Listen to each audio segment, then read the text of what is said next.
আগামীকাল সন্ধ্যা 6টার সময় জাতির উদ্দেশ্যে ভাষণে মাননীয় প্রধান নির্বাচন কমিশনার তফসিল ঘোষণা করবেন। আপনাদেরকে আমি বলেছিলাম যে আমি যখনই জানবো যে তফসিল কখন ঘোষণা হবে তার 5 মিনিটের মধ্যে আমি আপনাদেরকে জানাবো। আমি 3.5 মিনিটের মধ্যে আপনাদেরকে জানাচ্ছি।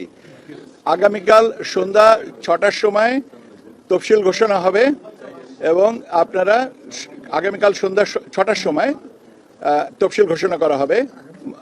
মাননীয় প্রধান নির্বাচন কমিশনার তফসিল আপনার অন এয়ারে আপনাদেরকে জানিয়ে দিবেন। উনি জাতির উদ্দেশ্যে ভাষণ দেবেন, এখানে তফসিল ঘোষণা করে দিবেন। আগামীকাল 11ই ডিসেম্বর সন্ধ্যা 6টার সময়। আপনাদেরকে ধন্যবাদ। আমরা সীমানা নিয়ে যে একটা খবর পেয়েছি, আমরা অ্যাডভোকেট অন রেকর্ড অথবা শর্ট কি বলে অর্ডার পাওয়ার পরে এ বিষয়ে কমিশন সিদ্ধান্ত নেবে। কালকে 3 আসন আপনার তফসিল কালকে ঘোষণা করা হবে। এখন পর্যন্ত সিদ্ধান্ত হচ্ছে 300 আসনে। কারণ আমরা এখনো পর্যন্ত তো কোর্টের কোনো অর্ডার পাইনি। অর্ডার পাওয়ার পরে যদি সংশোধন লাগে সেটাও সেভাবে করা যাবে। হ্যাঁ,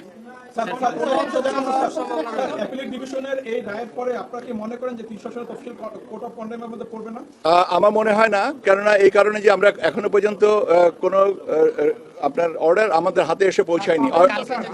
ভাই আমরা পাই নাই, যখন যেটা পাইনি সেটার উপরে নিয়ে কথা বলার থেকে না বলাটাই ভালো। আমি আপনাদেরকে আবারও বলছি, আগামীকাল সন্ধ্যা 6টার সময় জাতির উদ্দেশ্যে ভাষণে মাননীয় প্রধান নির্বাচন কমিশনার তফসিল ঘোষণা করবেন। আপনাদেরকে ধন্যবাদ।